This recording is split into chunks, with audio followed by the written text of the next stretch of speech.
It is truly an honor to be here with a bunch of animal lovers. It has often been said that I like animals better than I like people, but the reality is I just don't care for people who don't care for animals. I was asked to give a few introductory remarks today about my passion in life, which is animal welfare. As the chair of the George D. Patterson Foundation, housed here at the Foundation for the Carolinas, my committee are charged with giving out grants to nonprofit organizations who are making an impactful difference in the lives of companion animals. North Carolina is one of 5 states that contributes to over half of the euthanasias in this country. The biggest impediment to progress in that area is our state legislature, who believes that any laws passed to protect companion animals will invariably leak over into the protection of farm animals. But it is up to us as volunteers and nonprofit leaders to continue on the cause and to stop the euthanasia in North Carolina. My involvement with animals is long and varied, from raising guide dog puppies for a school in Florida to fostering animals with animal control. It is indeed a passion of my life. Some 20 plus years ago, through an unfortunate series of events, I was appointed by the court to be the receiver for the Humane Society of Charlotte. During my 1-year tenure in that role, while also running a construction company, I learned a lot about animal welfare. But one of the biggest things that I learned was how nonprofit organizations and volunteers are not collaborative with each other. Whether they fear losing their fundraising base, their volunteers, their secrets to making a difference in the world, I don't know what their reasons were, but they were very protective of information and sharing data. During that time, I also went out to Best Friends Annual Sanctuary, whose philosophy is totally different.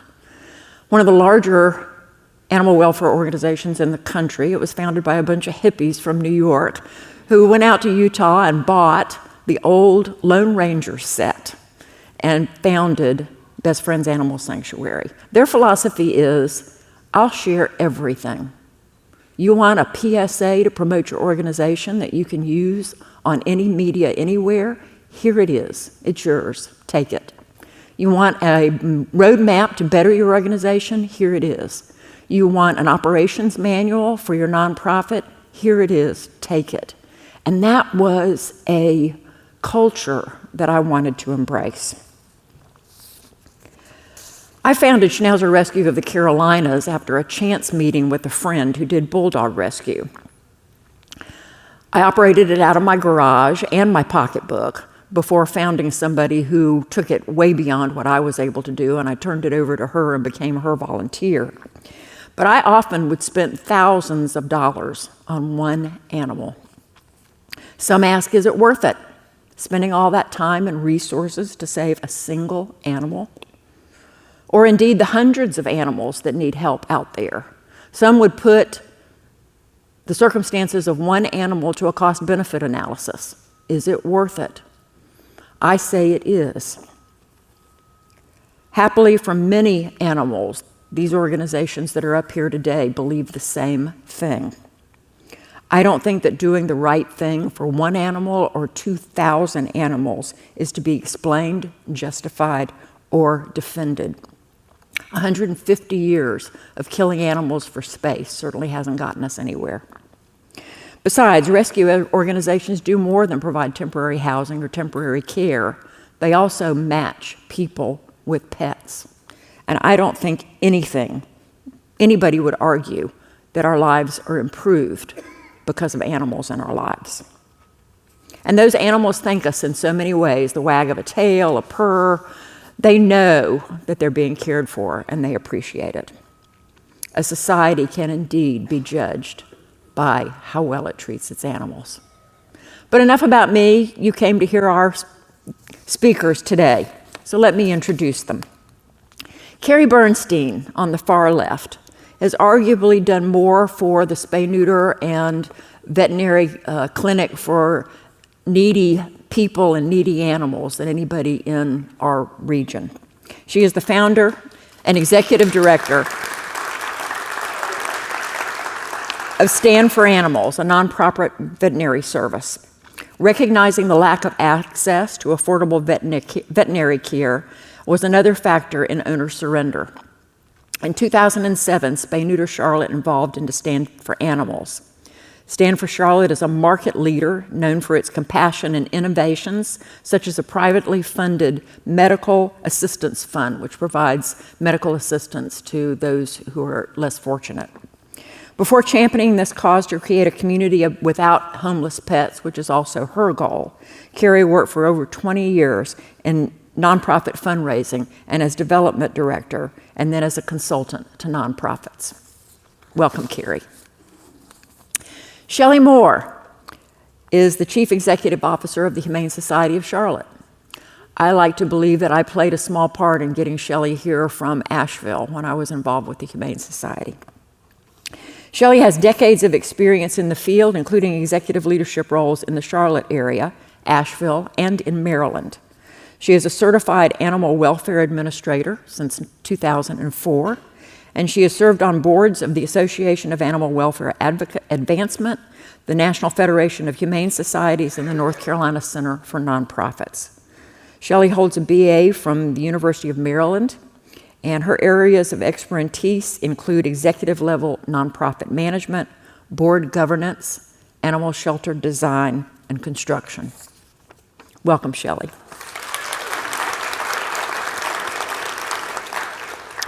Abby Richardson has served as the animal welfare manager at Lake Norman Humane since 2020, joining the organization after earning her master's degree in zoology from North Carolina State University. Her master's project focused on animal enrichment, and she is excited to bring that knowledge into domestic animal care.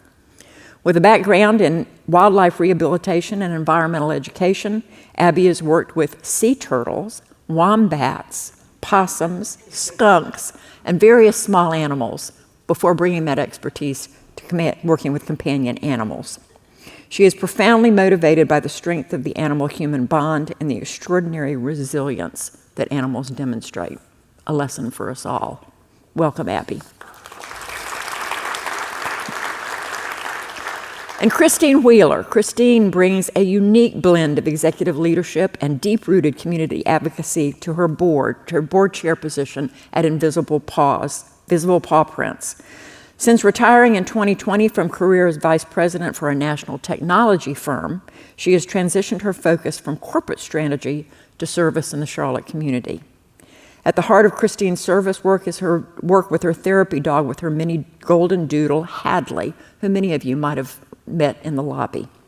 As board chair, she's dedicated to expanding the reach of Invisible Paw Prints to ensure that the calming presence of a furry friend is available to all who want or need it. Welcome, Christine. And last but not least, I want to introduce our moderator. Cathy Bessant needs no introduction, so I will let her take this off to a roaring start. Thank you.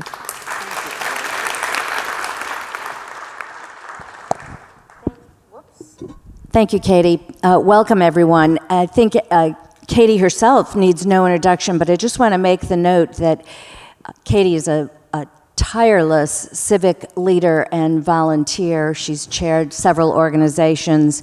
She was enthusiastic in wanting to be here with us today, and you can see why. So thank you again, Katie. I really appreciate you for being here.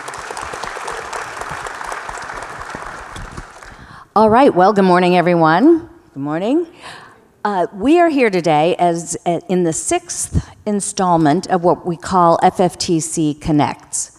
The purpose of FFTC Connects is to connect our community and potential donors with causes some of which will be represented by organizations whose names you know well, and some of which this could be your first introduction to some organizations that aren't always in the spotlight but are incredibly vital.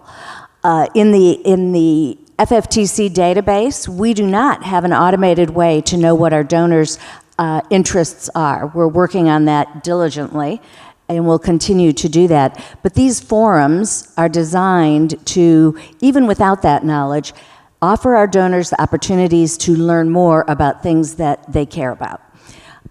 This is by far, maybe not by far, but this is our best attended FFTC Connects yet.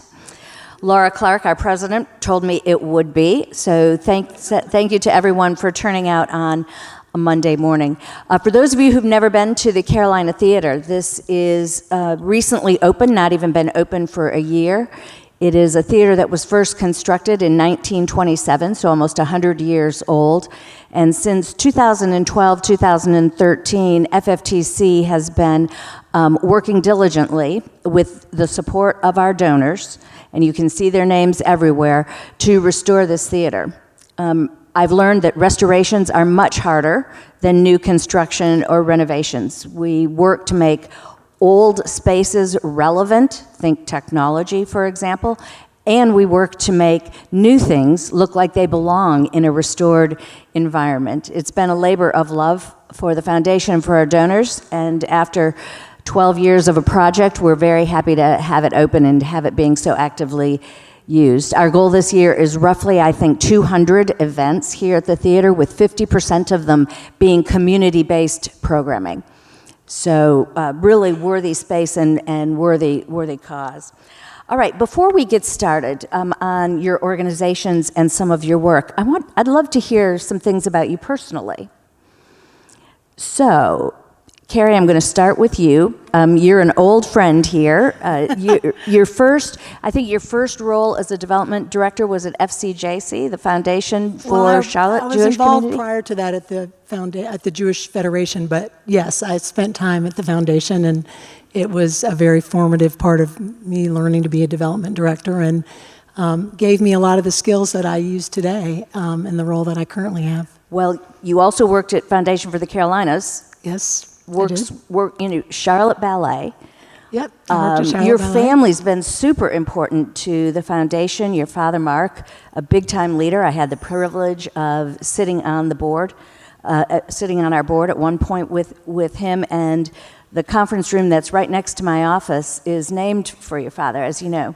Yeah, he was an inspiration. He truly taught us about what it meant to be philanthropic and involved and engaged in the community, and really laid the path for me to do the work that I'm currently doing.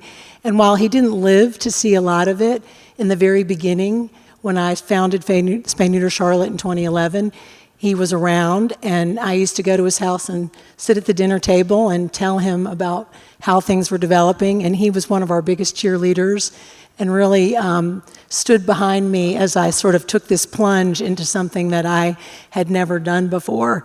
And my roots sort of go back to Katie Tyler, because I started work in the animal welfare world as a board member of the Humane Society, and actually was there when they selected Shelly. And that was sort of the inspiration for me to fight the fight that we're still all working on, which is to solve the issue of euthanasia in our community. And we knew spay-neuter was a very tangible way to prevent animals from ending up in the shelter. And so my organization started as Spay Neuter Charlotte in 2011, and our goal was to fix a problem before it became a problem. So, and that then evolved into where we are today, which is a full-service veterinary clinic. That's great. Shelly, you are a terrapin. How many people in this audience actually know what a terrapin is? Oh, more than I would have expected. Oh, well, of course, I'm in a room of animal lovers. But I read somewhere that you start your day, as do I, by the way, at 5 in the morning. What is up with that? Pretty early. Well, I do my Duolingo lesson first thing in the morning.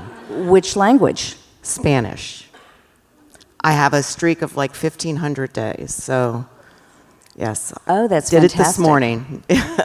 That's great. And I read my email, I read the news, I get up to date on what's happening, and not just animal welfare, but what's happening locally in our community. And I try to keep my finger on the pulse of what's happening here in Charlotte, how it impacts our work, and how our work impacts the community at large. Well, things that people say about you always start with incredibly high energy. And that's what you just described, a day full of action, really, right? Until about noon, and then I get tired. That's great. That's great.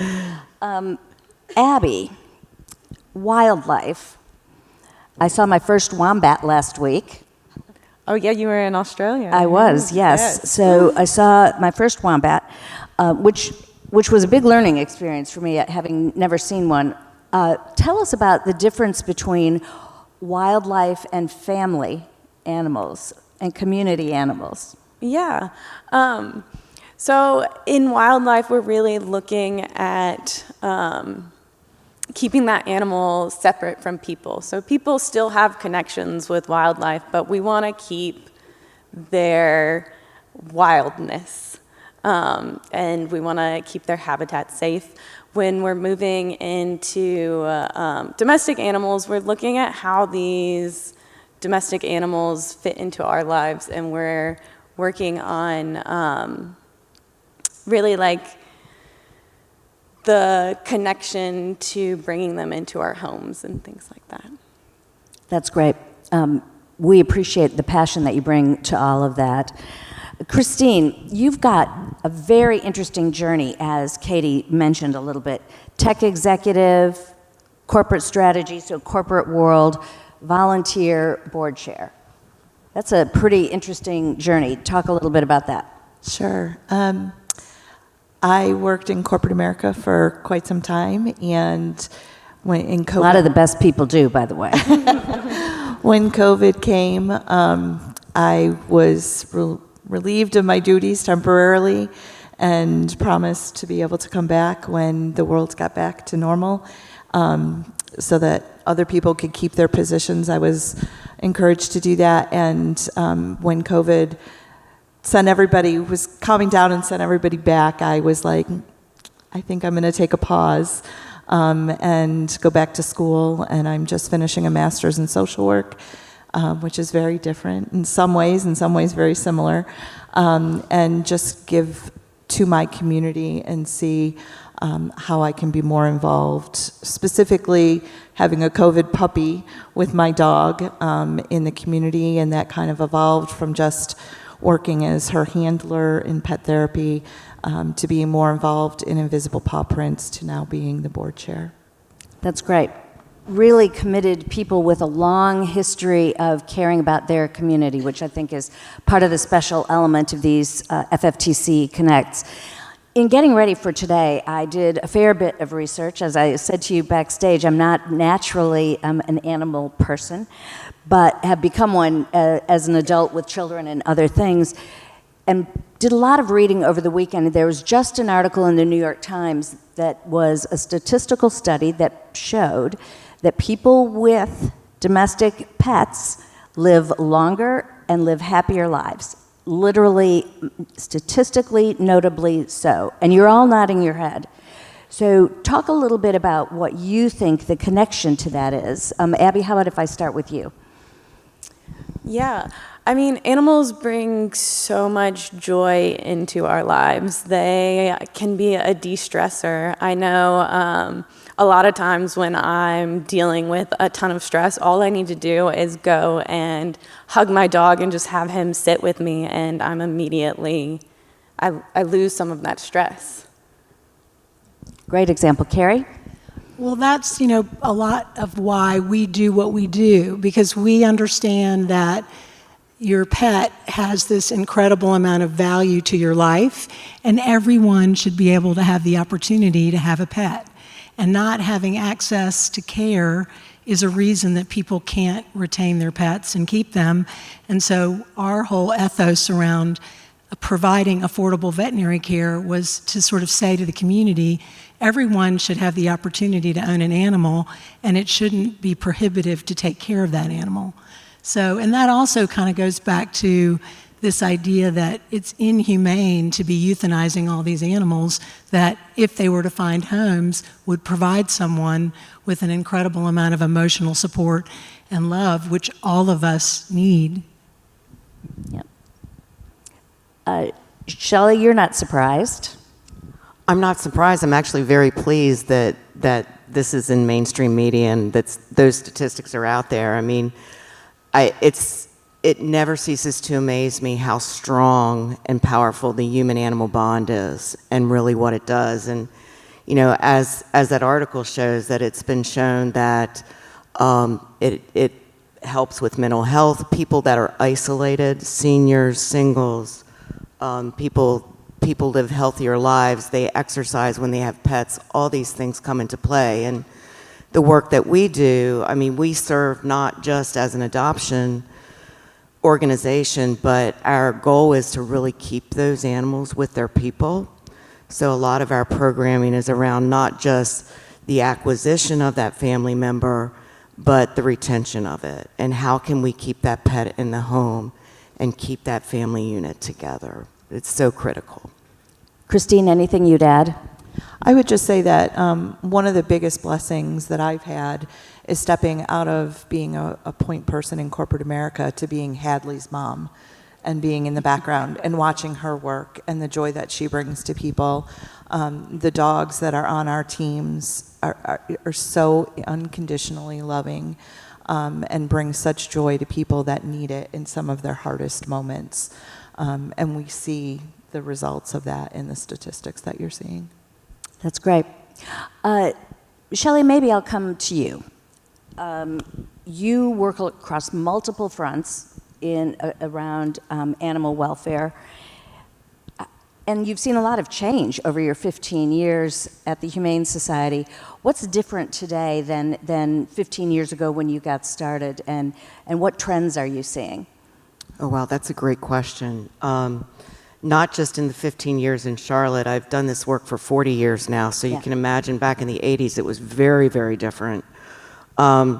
Just over the past 15 years, some of the changes that we've seen, and I know Cary can attest to this too, one of the biggest changes that we've seen is the impact of the shortage of veterinary professionals in our field.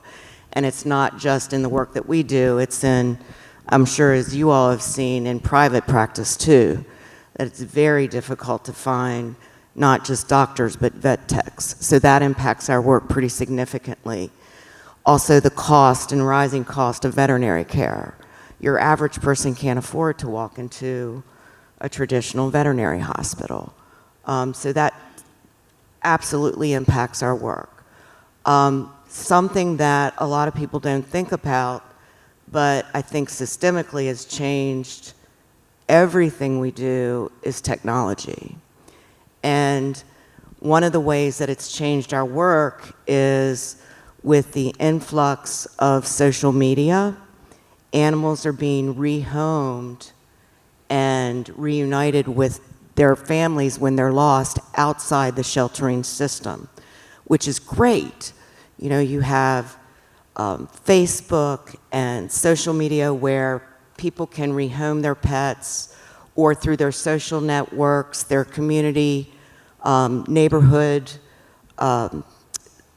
communities, they can rehome those pets. If they're lost, they can put it on Nextdoor, that pet's back in the home 10 minutes later.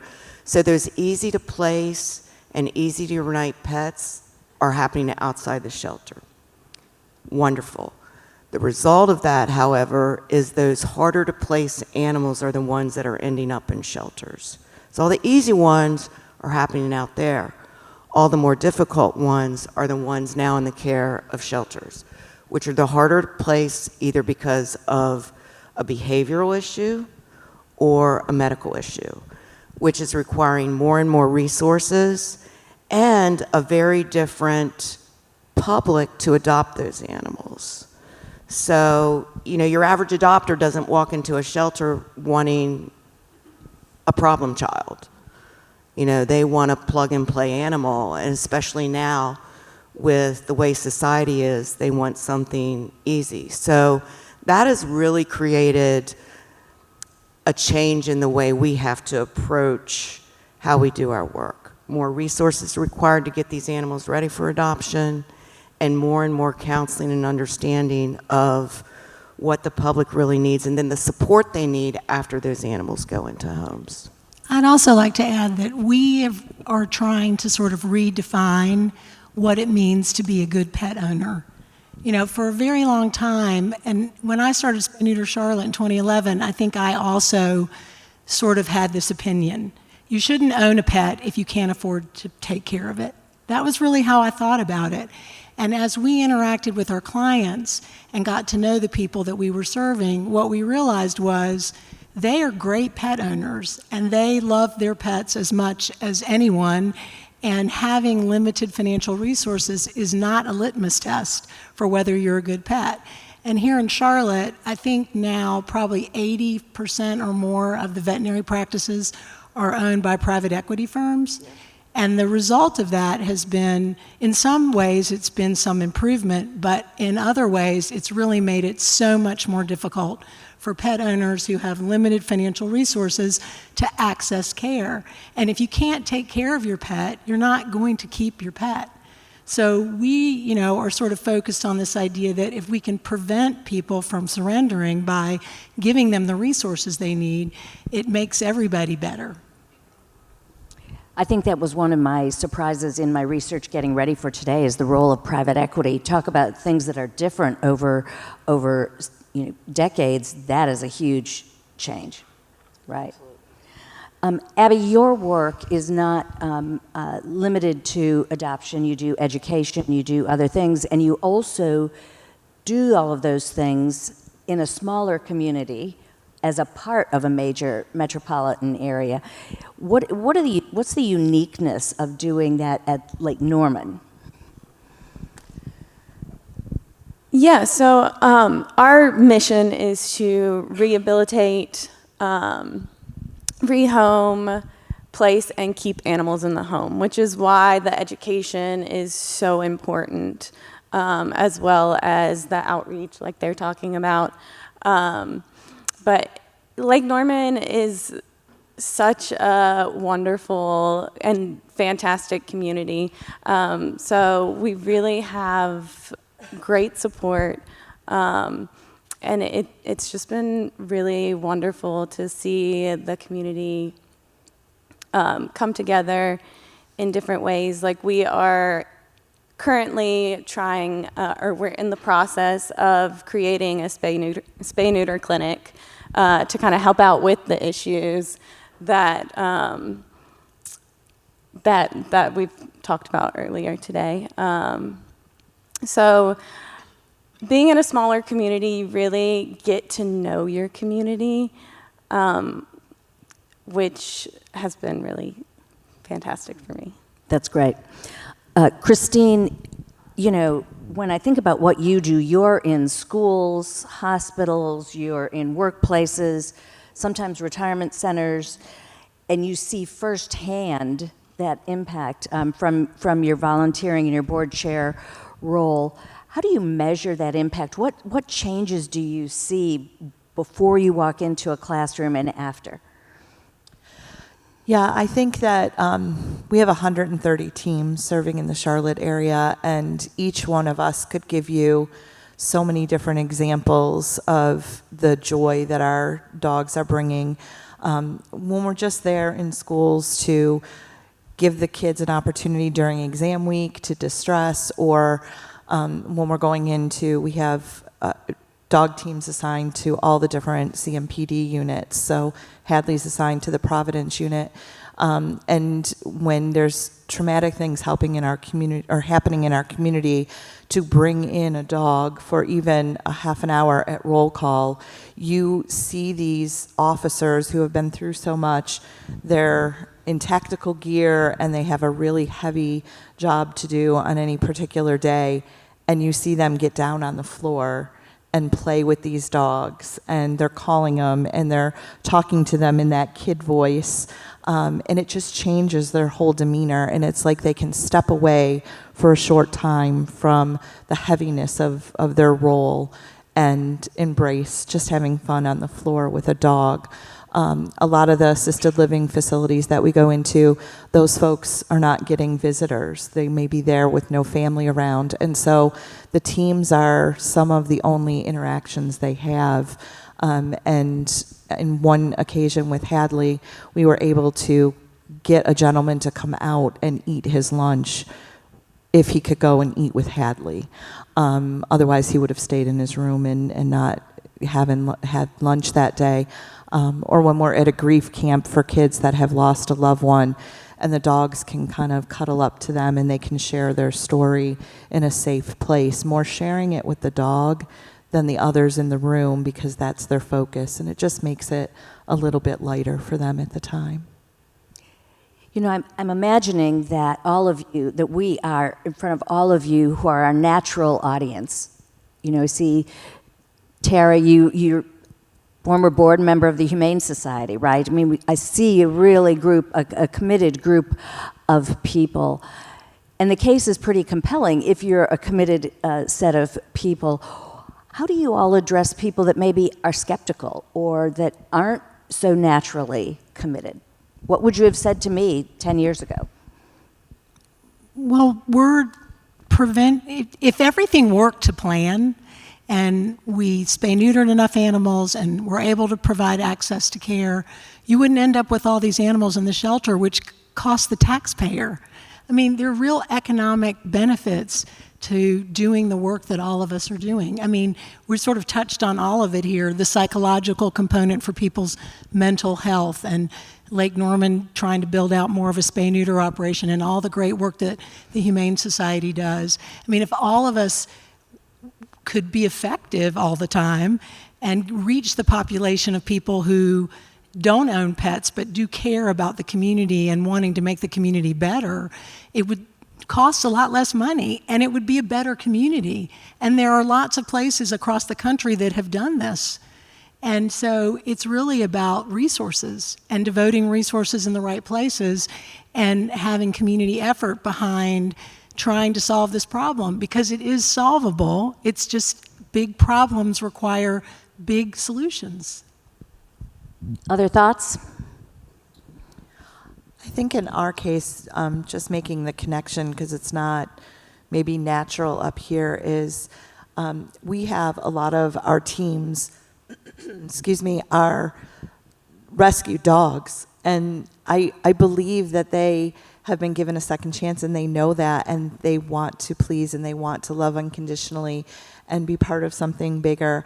And when we are out in the community with rescue dogs that are rock stars, a lot of times for even their breeds, they can see those dogs providing pet therapy. And a year ago, we're in one of these shelters or rescue organizations, and it just speaks volumes for the work that you're doing, that now we're in the community serving with those dogs. Anyone else? The only thing I would add is that it really is not just about the animals. And it's about family stability. It's about people in crisis. I mean, our work crosses over into homelessness, domestic violence, housing issues, mental health. I will just share a quick story. I remember one day walking out into the parking lot, there was a man and his daughter and 3 dogs in a vehicle. And I walked up to the car to see if I could help them, and they were living in the vehicle. They had housing, the father and the daughter had housing, but they could not take the animals into the housing with them.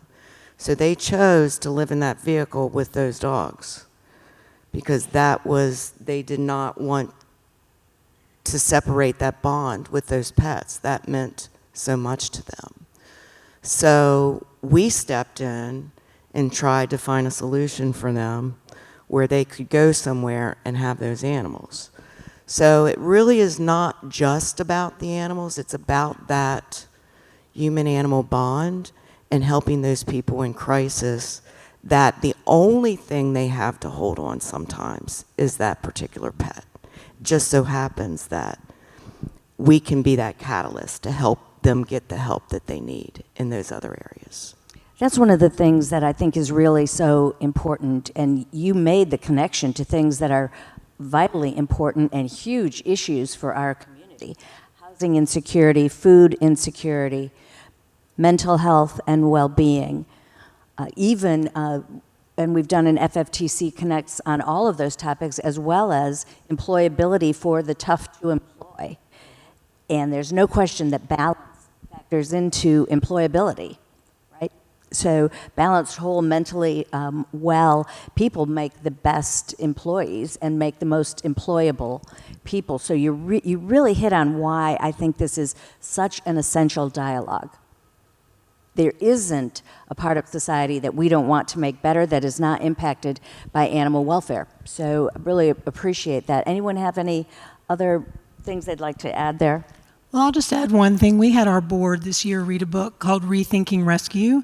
It's written by a woman by the name of Carol Mithers. And basically the premise of the book is that you will never solve animal homelessness until you address poverty. And, you know, we have big ideas at Stand for Animals, think we can do big things. I don't think we're going to take on poverty.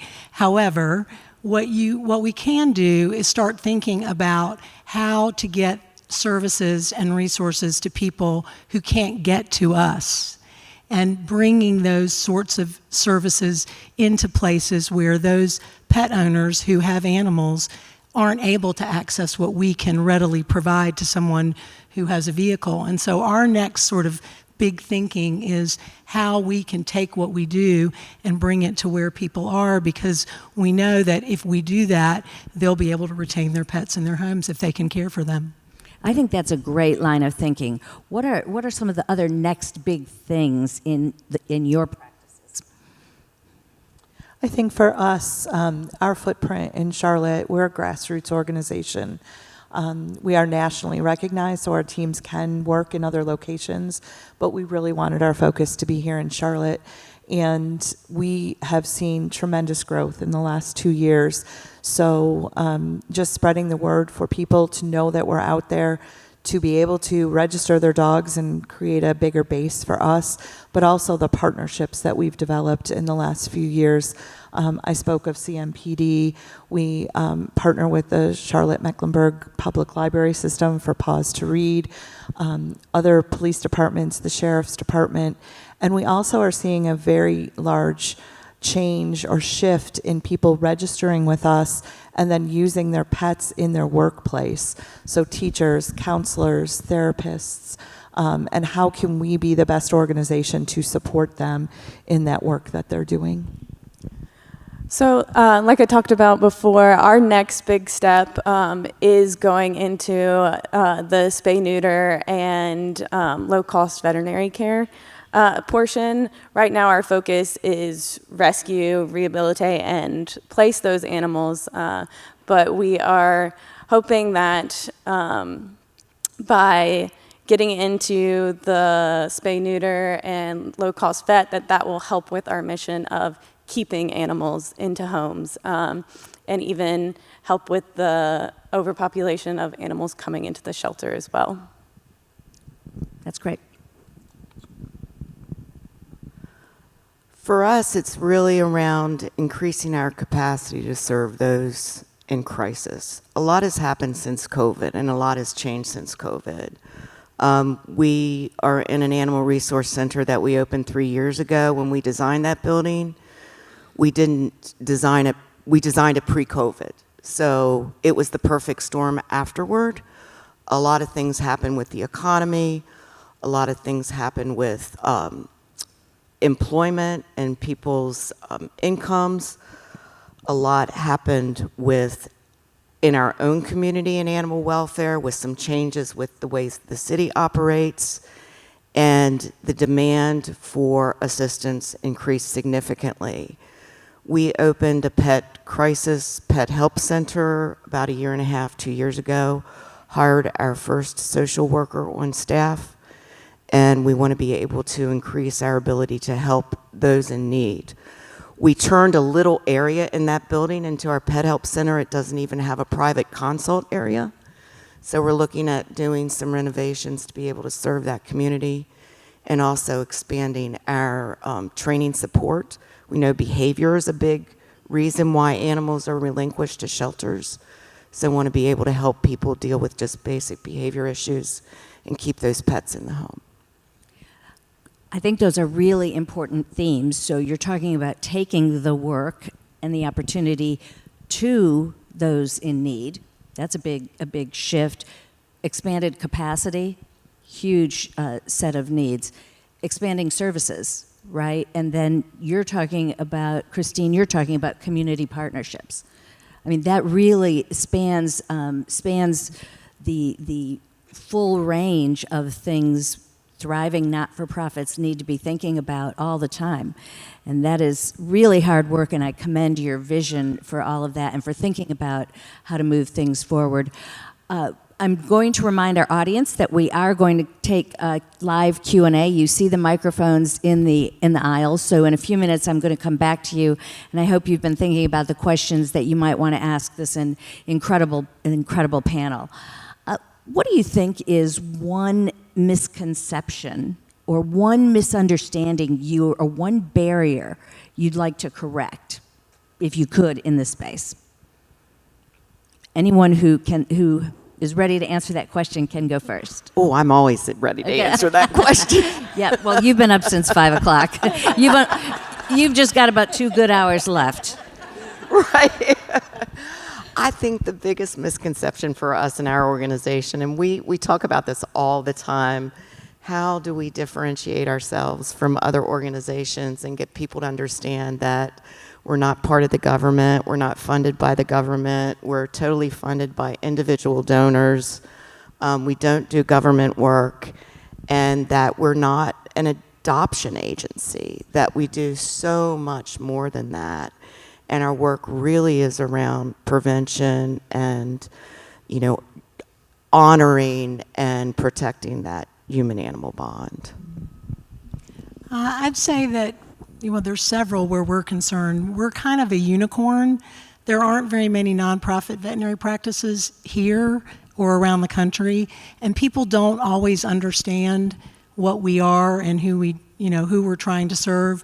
We recently added community to our name to sort of help provide a little more definition around that. But I also think that people sometimes think that if you don't have as much financially, you're not going to do the right thing by your pet, and you don't deserve the best kind of care.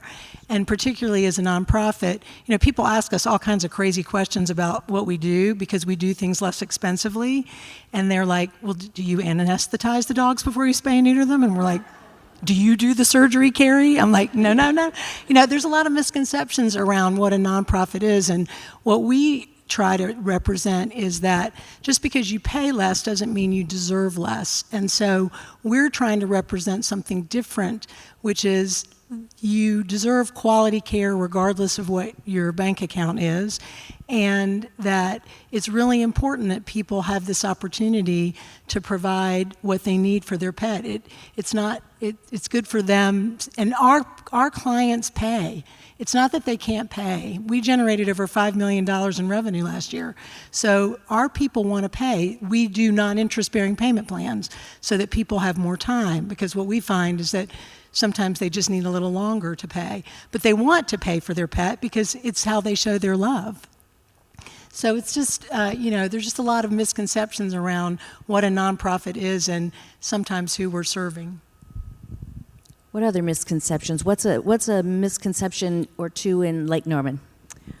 Well, I agree with Shelly. A lot of people come to us thinking that we are a municipal shelter that can take in animals constantly, but we are a smaller organization. We have limited capacity, but we also have the same request we're constantly getting requests to take in animals, but the way that our organization is set up is to assist those open intake municipal shelters that are constantly taking in animals.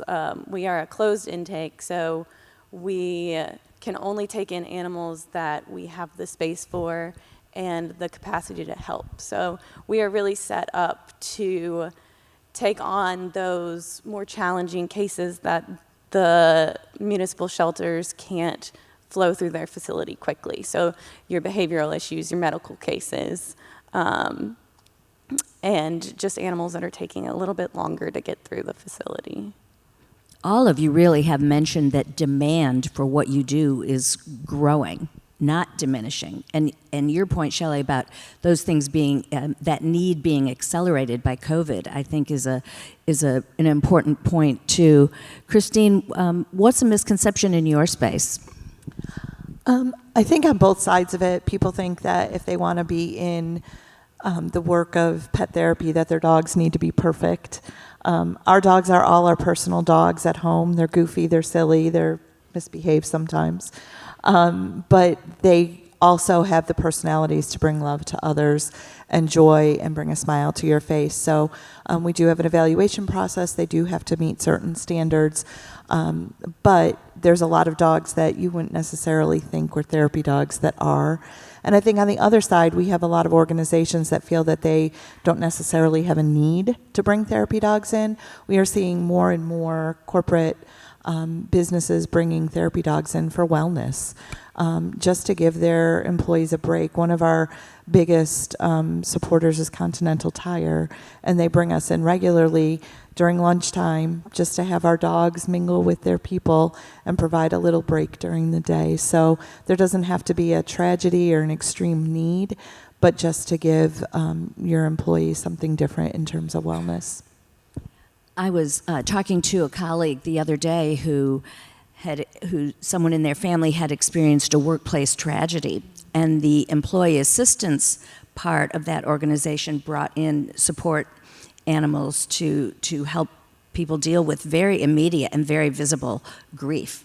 That's how our in the workplace. That's how our partnership with CMPD began. Was we were called and responded after a few years ago. There was a situation where they served warrants and some of the officers lost their life, and they called us in. And through that, we were there for a couple weeks with them in their different divisions. And through that, they decided that there was a need to have us in fairly regularly, but also for them to be familiar. So when there was that need, they were familiar with our teams and our dogs and the work that they did. So, yes.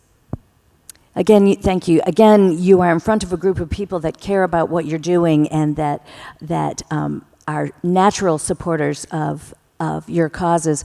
What is the very best way to support your organizations? It may be different for each of you, so maybe take a second to talk about what the best opportunities or best ways for people who are motivated, like 15 to 20% of Foundation for the Carolina donors. Talk about how to support your organizations. Well, we have a medical assistance fund. Katie talked about it in the introduction. That's the proceeds of our fundraising that go to provide a subsidy for a pet owner if they come in and their pet needs treatment and they don't have the means to pay. So that fund, it's all donations. So we obviously appreciate any support we can get for the fund. And also just spread the word about the fact that we exist. We certainly have a capacity problem in that we currently can't meet the need, but we also recognize that a lot of people don't know that we're in the community and we want to be a resource in the community. So those are the two most important things you can do to support us. I think the number one thing that you can do is support these programs that we've talked about today, these prevention programs, the access to care, the Pet Help Center, these support programs, because none of these are obviously revenue generating programs. These are all supported 100% by donor dollars, and they really depend on people that understand and value that human-animal bond. So obviously financially supporting those is the number one thing you can do. Also, we're always looking for volunteers to help with our programs, hands-on at the shelter. There's also, if you don't want to be hands-on with the animals, there's tons of ways to volunteer that you don't need to be. Fostering, we're always looking for foster homes. That's another way you can help. And just advocating it and sharing the message and how important the work is. And again, all the things that we've talked about today about just not the work that HSC does, but the work here in the animal welfare in the community and what it means. And it's, again, not just about the animals, but about that bigger ecosystem here in Charlotte. You used a really important word, advocacy, and tying that back to what Katie just said at the beginning of this discussion, sounds like we need some advocacy in Raleigh, too. I'm leaving that, although I did hear some chuckles in the audience. Abby? Yeah, so again, my answer is going to be relatively similar to Shelly, as we are similar organizations, just we're on a bit of a smaller scale. So again, financial donations are huge. Again, with us being in a smaller rescue and in a specific area, getting our name out there, so sharing who we are, what we do, so that more people learn about who we are and where we are. And then we always have a saying that volunteer. If you can't volunteer, foster. If you can't foster, donate. If you don't have the means to donate, just share what our work is, and again, advocate for the animals. Christine? I think for us, it's awareness for people that may have a dog that would like to join our IPP family, awareness for organizations that might like to have us come in, financial support. Our financial support is usually for projects, updating our website, providing a CRM to keep a database of everything that we do. And we are 100% volunteer-based. So we also count on our volunteers. Some of them are in the organization, some of them outside. We just had someone reach out to us. It was such a blessing. They're a writer, and they wanted to develop a newsletter for us and do some spotlights for our member Facebook page, and then also for our public Facebook page, photographers to document some of the work that we're doing. So there's things that people have talents and gifts that we could use within the organization to make it even stronger. When we began the FFTC Connects series, it was my belief that it wasn't really necessary to talk about how donors could connect to these organizations, that there wasn't a need to be clear about the ask. That said, every time we've done this, as I've started to really ask for the specific ask, I've learned things. I hadn't thought about advocacy and awareness as a real way to contribute. I think it's very helpful for you to be specific about your financial needs as well. I think it's a broad vision to say the credibility of all of you as individuals and leaders and the impact that you have creates a natural motivation for people to want to be a part of your work. But I think really being clear about its importance and what resources, whether they're time or treasure or advocacy, what that does, I think is incredibly powerful part of our message and our raison d'etre for being here today. All right, I would like to open this up to questions from all of you.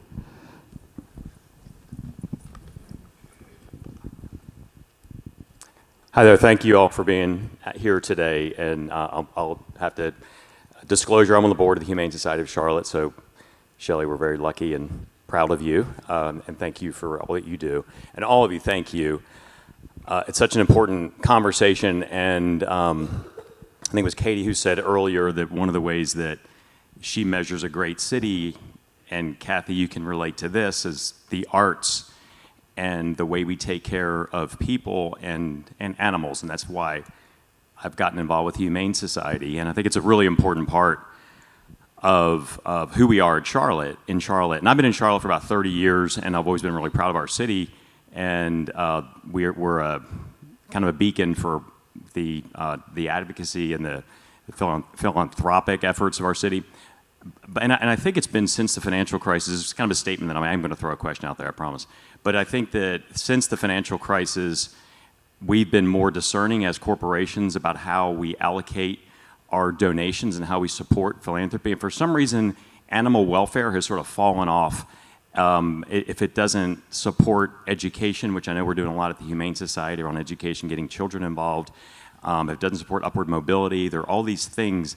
And I think it's lost in the thing that Katie pointed out and all of you are pointing out, say the circular support that animals provide in social programs and things that advocate for, Shelly, your example, the folks sleeping in the car to support their animal, and supporting animals so people don't get evicted, or people get evicted from a place that allow pets and have to move to a place that doesn't allow pets. Those are things that are so important, and I feel like corporations have sort of lost that. And I know from experience with the Humane Society, if we don't count, I mean, it's individuals. It's not, corporations aren't really there in a really big way in this, and it's a massive industry. I'm involved in the dog food industry. $60 billion is spent on dog food in the U.S., and those corporations are supportive, but not enough in what the work that you guys are doing. So the question, in your experience, and Shelly, you can jump in, or others, just in the donations that are coming in, how are corporations, the very responsible corporations in our city, how much are they, if at all, supporting your efforts, and how much of the financial support is just coming from individual donors? Thank you. Well, our organization is completely supported by individual donors. We don't have any corporate support currently. You know, we're a operational business. We're a veterinary practice, so we're providing services for people every day. And so we haven't had the opportunity to really go out and start trying to promote ourselves in the corporate world. We know that there's probably some opportunity, although what you just said isn't very encouraging, but we just haven't had a chance to tell our story. So we're dominantly supported by individuals who care about, the work that we do. And we're almost exclusively supported by individuals too. We do get some funding from foundations, smaller foundations, but not corporate foundations. Corporate money that we do get is normally through their marketing efforts. So maybe an event sponsorship here and there. Our efforts to try to get support from corporations, especially through the foundations, has not been easy. And part of that is, they have giving priorities that shift, as we all know. And they are very strict. I'm sure they get tons of requests, so they have to be very black and white. I know all of us on this stage can make the case, you've heard it today, about how our work impacts the community at large, and probably those funding priorities that they have. But because it's a very black and white priority they have, they will not even listen to an animal welfare grant request. So corporate foundations, no. Very small businesses, corporate marketing, some, but the majority of our funding is all individual donors. And they're amazing donors. Yes, and that's the same for us. Individual donors and fundraising events is where we're getting most of our funding. I would say the same. I would add similar but different. One of the ways that we benefit probably the most from corporate giving is through their corporate match programs, where an employee can designate an organization to donate, and that serves us well. I think that's a really great point. So thank you for adding that to the discussion. I would just amplify a couple of comments that you made. One is we have absolutely seen holistically post-COVID corporate charitable giving becoming more specific. Absolutely. Second point I'd make is if you look at the trends at Foundation for the Carolinas, to the extent that we can measure this, individual and family foundation support for animal welfare has been unwavering. It's my hope that forums like this can help spur additional interest, but the individual focus has remained strong. It's what we've seen at least at FFTC. What other questions do we have? I have a question and comment. Mine was also about corporate donations in terms of someone who's tried to do capital fundraising. But I think, how do we take the advocacy that we've seen here and really spread the message? I adopted a starved stray this past summer, and the comments that I would get was, how can people do that to a dog? You know, what people are so cruel. And what we're hearing is people are not necessarily cruel. This room knows it and we recognize it. They face very high challenges that they can't overcome. And then this dog is a stray, and he's wonderful, and it's clear that he was in somebody's home. How do we make this a community priority and then maybe change the corporate shift to donations? And Cathy, I think you're working on it. It sounds like you are. And the bigger organizations here are working on it, and I know Drew will be working on it as well, but maybe that is where the future is really defining the role of pets into community welfare. Well, that's Liz Rostan, who's a tremendous advocate in the community for pets and animal welfare, has also been an inspiration to me. And, you know, I think that we don't use our voices. If you look at all the people who own a dog or a cat, and you've talked to them about how much they care about this family member, and most people consider them a family member, if we all spoke up and weren't silent, the people that make decisions would have to listen to us. And I know that sounds naive, but look at what goes on in the world now. People speak and they are listened to, and it needs more attention and more of us to not be silent about this. And that might sound naive, but that's really how I feel. Anyone have anything to add? Just as a point of introduction, that questioner is Dr. Liz Rostan. She is very important in my life. First of all, she's a good friend. She's also my dermatologist. So really important in all aspects of my life. And runs a great practice on Providence Road. The reason I mention it is Liz often brings her family pets to the office. And what I find for myself, and this is a microcosm of what we're talking about, but she will also tell you, I am a horrifyingly bad patient.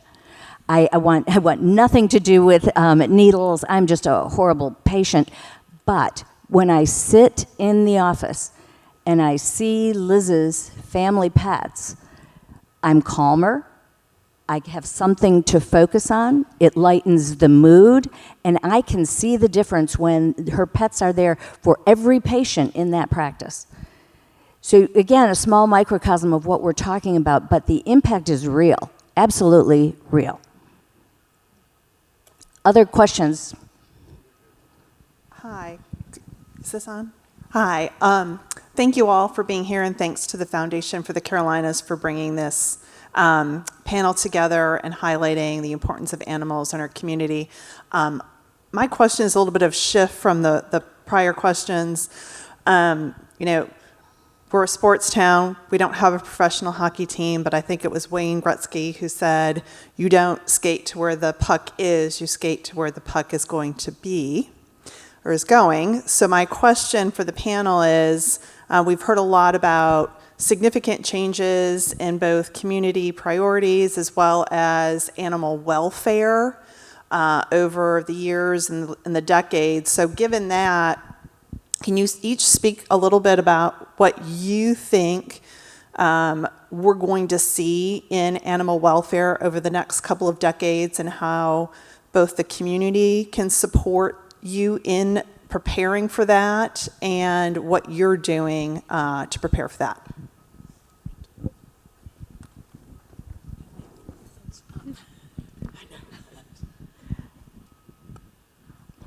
I guess I'll start. I think we're going to see a lot of what we've been talking about today. I think we're going to see the need continue to increase on those support services for the community, especially around healthcare and the cost of veterinary care. I don't see that going down, unfortunately. I wish I could say that more and more people were entering veterinary schools, but we're not seeing that happen. So I think that that's going to be an ongoing issue for us in the future. I do know there's talk about a mid-level practitioner in the veterinary world, and that would be wonderful if that happened. It could open up some opportunity for us to have some more capacity in that area. I think the economy is always going to have an impact on how people can take care of their pets.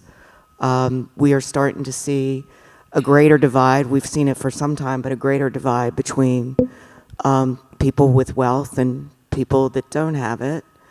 And I think there's going to be a greater need for access to affordable care and those support programs. For us, we don't see it shifting in the demographics. We're not going to all of a sudden see small, fluffy puppies coming into the shelter. We're going to continue to see those harder to place animals come into the shelter.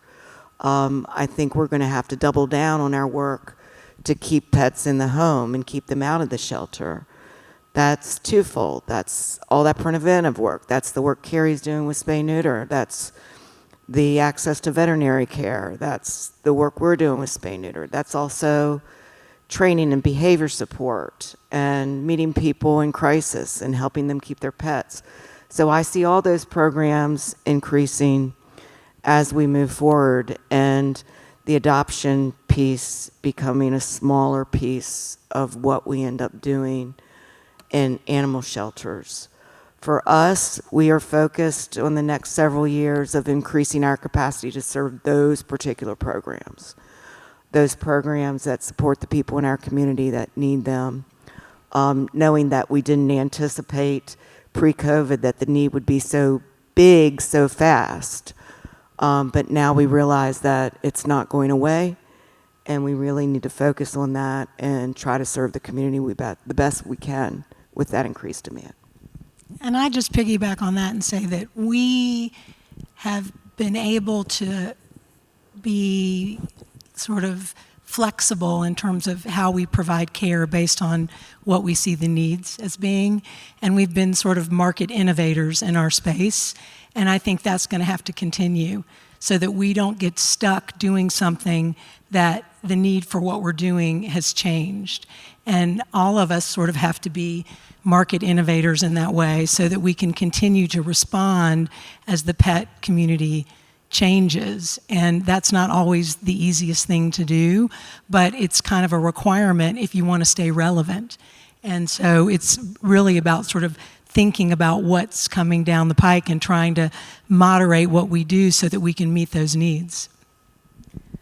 Yes, I agree. I think there's going to be a big shift from just focusing on getting these animals adopted to really supporting those owners. And in order to do that, I think that animal welfare organizations working together is going to play a big aspect in that in the future. Yeah, that specifically addresses something Katie talked about at the beginning of the discussion. Christine, 10 years from now. I think for us, pet therapy, we've seen it evolve and become like people bringing their pets into the workplace to provide support. So I think that's just, there's going to be a greater demand for pets to be evaluated and just making sure that we stay true to what we know makes a good therapy dog and not deviating from that to meet the needs. And just awareness that it is such a great need and makes such a difference, and kind of educating people on how to make that available. Well, certainly the media is starting to generate enthusiasm or at least understanding and awareness as well, right? So that I completely hear and understand everything that you're saying. All right, I'm going to, in 1 minute, 5 minutes, release you to spend some time with some of our furry creatures out in the fantastic theater lobby. You get a couple of sentences each, the one thought you want this audience to walk away with. Assume they're believers. What is the one thing they have to know or walk away with?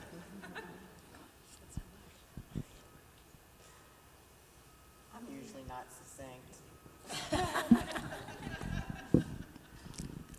I only say it that way because I am never succinct. So it's really hard for me to sit in this chair, just so you know. I mean, for me, it's just thank you all for being here, really. We rarely have the opportunity to have these kind of conversations, and especially with a group of people that care about this issue. And I know animal welfare touches all of you individually in a very different way, but it gives us an opportunity to tell you some of the challenges that we see every day, and really for you all to help be partners in changing some of the things that we see. So thank you. Yeah. So sorry, but it's an audience. There's also horse welfare. I'll just throw that out there. I know these little dogs are adorable. And I have with me stand-up Stuart Evans. She started a horse charity in Tryon, North Carolina, called Herd. And it's not the same issues, but there's horses too. So if anything you've heard sparks an interest, you can volunteer at horse-related charities and donate. They're also used for therapy. So I just had to put a plug in for the other four-legged pet that doesn't really seem like a pet. I really appreciate that, Liz. Thank you. All right, one thought. I'll just echo what Shelly said, which is we really appreciate that you spent your time with us today to hear a little bit more about what we're doing. And, what I would, ask for is just advocacy, just anything you can do as an advocate to try to improve the situation here in Charlotte is very much appreciated. Abby? Yes, I agree. It's wonderful to see so many people invested in animal welfare and showing an interest. So it's just really great to be here and to be able to share with you about our organization. And I would be happy to talk more in person. I'm better in smaller settings than on a large one.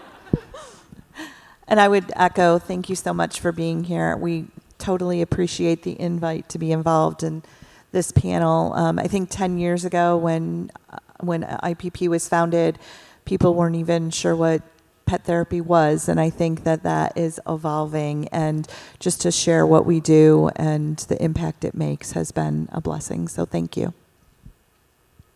All right, well, that brings us to time. Over the last couple of years at Foundation for the Carolinas, we have put together a new strategic framework. One of the 4 or 5 pillars of that framework is our goal being to be a beloved community partner.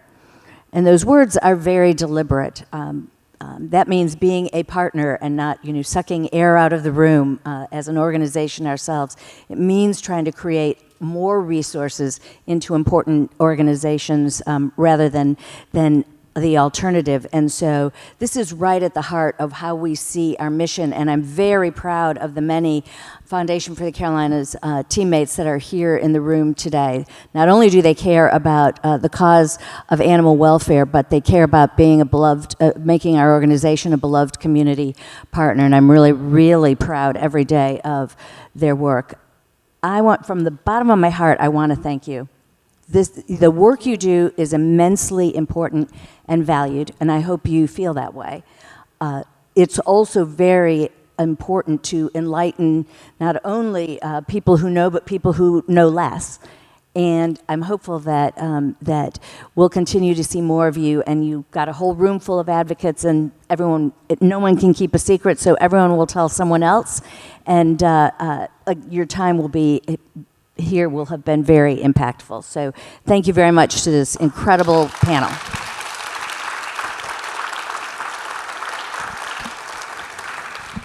All right, I would invite you to enjoy our friends in the lobby and talk among yourselves. Our panelists may join for a few minutes out in the lobby, so good opportunity for one-on-one time. And thank you to all of you for being here.